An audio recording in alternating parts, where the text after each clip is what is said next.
So maybe you want to grow your own fresh herbs. Yeah, flowers, but maybe you don't have a lot of yard space or the time to, really tend to a big garden. Right, so why not grab a container and let it rip. So Celeste is going to show us how to do that. Hello, Celeste. Hey, good morning, you two. Good morning, everyone. Let me show you something. I'm going to introduce you to Tony in a brief minute, but what he said was when you have soil, it should smell like a forest, not like a what? The farmyard. Yes.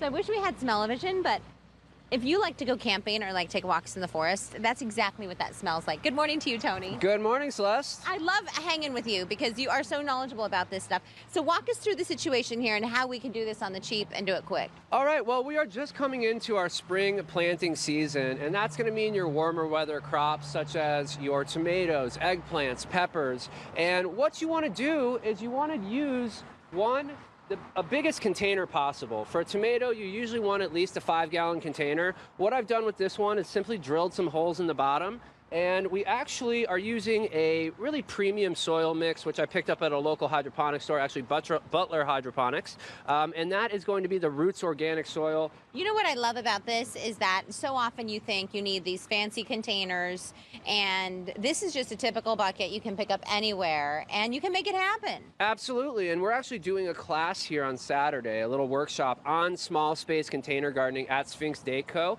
showing you really how to do this. And I'm going to show you just a little quick pointer here onto how to plant a tomato. Now you can see you've got all this stem here, and you got this one right here. You want to actually rip off any stems that are going to be on the bottom part here. Okay. We're going to simply put that in, and we're going to go significantly deeper than the top of that soil. And the reason being, it's actually going to grow roots the whole stem where we buried it, and really just give it a better support system. One more thing is this kind of looks, this got kissed by the frost a little bit a few nights ago. We're just gonna pinch off any brown or discolored or really negative looking leaves so the plant can put its energy into developing new healthy growth. I like how you said that, energy. And okay, you said it's so important to have this deeper space in the bucket. Why? Absolutely. Well, 80% of your plant's biomass, whether it's a tomato or a pepper or even an ornamental type of plant, is going to be underground. So giving the plant the space it needs to support healthy foliage above ground is really necessary. So we have celery here, and then what's this here? This is an Asian green known as tot soy. That actually looks so delicious. Yeah, Just you can sitting, try those leaves are so.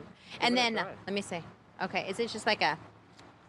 It's like a mild Asian green, got a little bit of bitterness to it, but Yeah. since it's been cold, it's actually a little Kind of like a sweeter. bitter spinach almost. There you go. Yeah, really good sauteed. And then what do you have down here in the bottom? So one more thing I wanted to talk about, a lot of people say, I don't have room for a garden. Well, you can, and what you can grow is what's called microgreens or shoots, and they're basically just going to be very tiny baby You know, plants. you have seen that like on you go to one of these restaurants and it'll say a microgreen salad. There you go, and it's basically just a plant that's developed its first true leaves.